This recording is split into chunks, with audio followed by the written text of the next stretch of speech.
इस क्वेश्चन को देखिए जरा यहाँ पर ध्यान से। उसने हमसे बोला है on interchanging the resistance the balance point of the meter bridge shift to the left by 10 centimetre the resistance of their series combination is this. मतलब समझो जो भी रेजिस्टेंस हमने लगाया है R1 R2 है ना, कुछ इस तरीके से। ये देखिए मान लीजिए कि हमने यहाँ R1 लगाया था और हमने यहाँ पे R2 लगाया था इस तरीके से, ठीक। और अब मैं बस नॉर्मल तरीके से इस तरीके से बना ले रहा हूँ, आप संभाल लेना। यहाँ पे आपका गैल्वेनोमीटर, ठीक।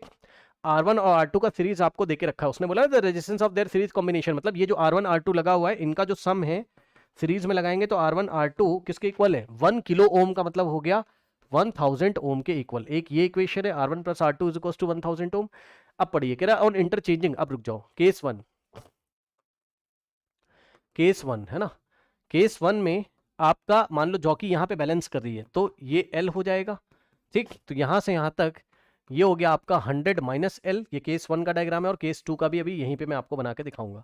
तो अगर आप यहाँ पे इक्वेशन बनाते तो आपके पास क्या आता, आपके पास आता R1 by R2 is equals to L by 100 minus L, है ना। ये इक्वेशन आपके पास आता, करेक्ट। नाउ अब उसने हमसे क्या बोला है on interchanging the resistance the balance point of the meter bridge shift to the left by 10 centimetre. मतलब अगर हम इसको इंटरचेंज कर देते हैं, समझिए जरा ध्यान से यहाँ पर, ये देखिए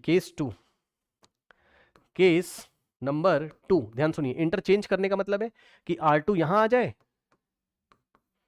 और R1 वहां चला जाए, ठीक है। इन दोनों को एक्सचेंज कर दिया तो R1 हमारे पास यहां अगर आ जाएगा तो उसने हमसे बोला है ये लेफ्ट चला जाएगा। अब जॉकी आपका देखो मैं पिंक कलर से दिखा रहा हूं, जो न्यू कंडीशन है ना, केस 2 को पिंक कलर से, जॉकी ये ऐसे 10 लेफ्ट में शिफ्ट हो जाएगा।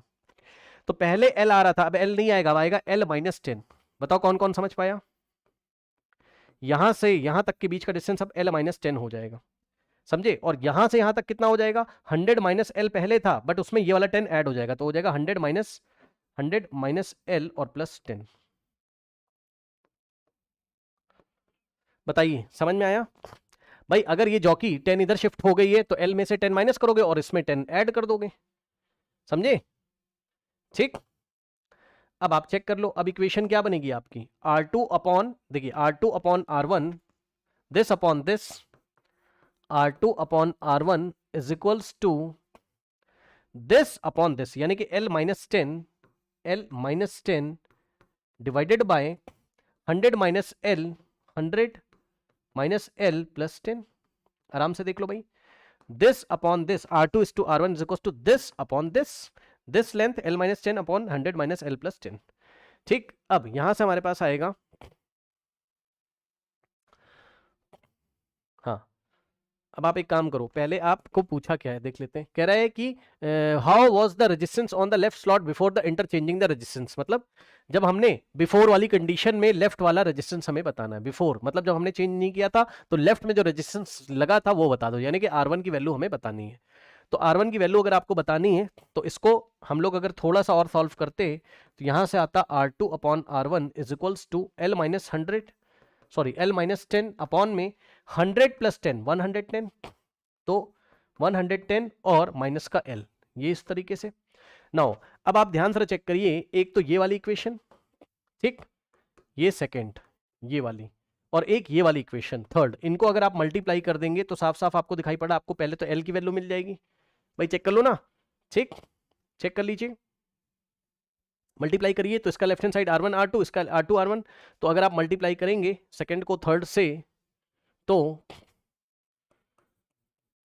सेकेंड को थर्ड से अगर आप मल्टीप्लाई करते हैं तो फर्स्ट इक्वेशन में R1 बाय R2 था left hand side, second equation में R2 बाय R1 था, और फर्स्ट इक्वेशन का लेफ्ट हैंड साइड क्या था L upon 100 minus L, L upon 100 minus L, L upon 100 minus L, और सेकेंड इक्वेशन का जो राइट हैंड साइड था हमारे पास वो था L minus 10 upon L minus 10 upon 110 minus L. अगर आप सॉल्व करेंगे तो देखो ये तो सब कुछ कट जाएगा, R1 से R1 R2, तो ये तो 1 हो जाएगा, is equals to L into L, L का square minus L into 10 10L, ठीक।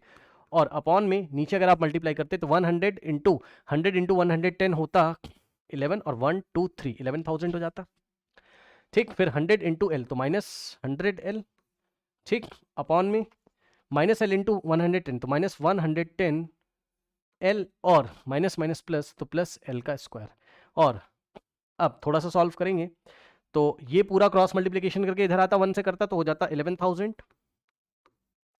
माइनस 100 और माइनस 100 तो माइनस 210 L ऐड हो जाएगा और plus L square is equals to ये बच जाता आपका L स्क्वायर माइनस 10L। ठीक, तो अगर आप देखोगे तो ये आपका गया। ठीक, और यहाँ से आएगा 11,000 इज इक्वल्स टू ये 210 उधर जाएगा तो ऐड होगा तो 210 माइनस 10 200L। तो L की वैल्यू आ जाएगी आपकी 11,000 डिवाइडेड बाय 200 ये गया और L की वैल्यू 110 डिवाइडेड बाय 2 तो आएगा 55 सेंटीमीटर। ठीक, तो L की वैल्यू होगी 55। अब सर L क्यों निकाला? इसलिए निकाला ताकि हम कोई इक्वेशन बना पाए। इक्वेशन सेकंड से देखिए, अब सेकंड इक्वेशन क्या थी? R1 by R2। ठीक, R1 by R2 is equals to L upon 100 minus L। तो वैल्यू क्या आएगा? L का आ गया 55 अपॉन में 100 माइनस L, 100 माइनस 55 करोगे तो 45 आएगा। ठीक, तो यहाँ से 5 इंटू 11 और 5 इंटू 9 तो यहाँ से आ जाएगा R1 बाय R2 में एक इक्वेशन ये मिलेगी हमें 11 बाय 9 की, एक इक्वेशन ये मिली R1 R2 में और एक इक्वेशन और है आपके पास कौन सी? R1 plus R2 is equals to 1000। तो यहाँ से हम R2 की वैल्यू R1 के टर्म्स में निकालते बिकॉज हमें R1 निकालना है। तो यहाँ से आ जाएगा 1000 माइनस R1। ठीक, तो R2 की जगह 1000 माइनस R1 यहाँ रखिए तो ये इक्वेशन बनेगी आपकी, ओहो जगह ही खत्म हो गई। अब R1 अपॉन R2 की जगह 1000 माइनस R1। ठीक, R2 की जगह कहाँ गया? 1000 minus R1 is equals to 11 upon में 9 तो 9 R1 is equals to 11,000 minus 11 R1। तो यहां से आएगा R1 is equals to 11,000 divided by 20 550 ohms. 1100 का हाफ करोगे 550 ओम। कोई ऑप्शन है क्या? Yes, option A is the correct answer. R1 निकालना था, R1 निकाल लिया, R2 पूछता तो हम R2 भी निकाल के दे देते। ठीक।